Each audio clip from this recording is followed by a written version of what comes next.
আইনশৃঙ্খলা বাহিনীর সদস্যরা কিন্তু বিভিন্ন কেন্দ্রে কেন্দ্রে কিন্তু চলে যাচ্ছে। তারা এই যে কন্ট্রোল রুম চট্টগ্রামের জেলা স্টেডিয়াম এখান থেকে কিন্তু আমরা সন্ধ্যার পর থেকে দেখেছি তারা বিভিন্নভাবে বিভিন্ন যে কেন্দ্রে তাদেরকে ভাগ করে দেওয়া হয়েছে সেই কেন্দ্রে কিন্তু তারা চলে যাচ্ছে। আমরা সেটি দেখানোর চেষ্টা করি এবং বলা যায় চট্টগ্রামে যে কেন্দ্রগুলো রয়েছে প্রায় 1965টি কেন্দ্র এবং 12,000-এর মতো যে বুথ সেখানে কিন্তু এখান থেকে আইন শৃঙ্খলা বাহিনীর সদস্যদের পুলিশ আনসার সদস্য এবং যারা এখানে সকাল থেকে এখানে ছিল তারা বিভিন্ন কেন্দ্রে কেন্দ্রে ইতিমধ্যে কিন্তু তারা চলে যাচ্ছে এবং চট্টগ্রামে বলা হয়ে থাকে প্রায় 40,000-40,000-এর বেশি আইন শৃঙ্খলা বাহিনীর সদস্য মজুত করা হয়েছে এবং প্রতিটি কেন্দ্রে 17 জন, তার মধ্যে অস্ত্রধারী 4 জন থেকে 5 থেকে 4 জন পুলিশ এবং আনসার সদস্য রয়েছে 12 থেকে 13 জন। পাশাপাশি টহল রয়েছে র্যাব, বিজিবি,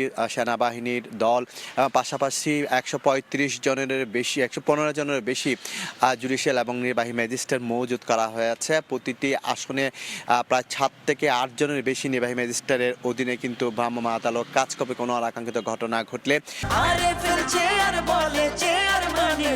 আরএফএল চেয়ার, ক্ষমতার নয় সমতার চেয়ার। তবে আমরা সকাল থেকে অনাকাঙ্ক্ষিত বড় ধরনের কোনো ঘটনা এরকম আমরা কোনো জায়গায় তথ্য পাইনি। তবে রাউজানে একটি জায়গা কিন্তু গলাগুলির ঘটনা আমরা দেখেছিলাম এবং সেখানে বেশ কিছুক্ষণ গলাগুলি হয়েছে সেরকম একটা দৃশ্য আমরা দেখেছি এবং বেশ কিছু জায়গা থেকে আসলে আমরা তথ্য পাচ্ছি আসলে বিভিন্ন যে প্রার্থীরা কিন্তু প্রার্থীর সমর্থকরা বিভিন্ন জায়গায় টাকা বিলি করছে সেরকম আমরা তথ্য সকাল থেকে বিভিন্ন জায়গা থেকে আমরা সেই তথ্যটি আমাদের কাছে আসছে।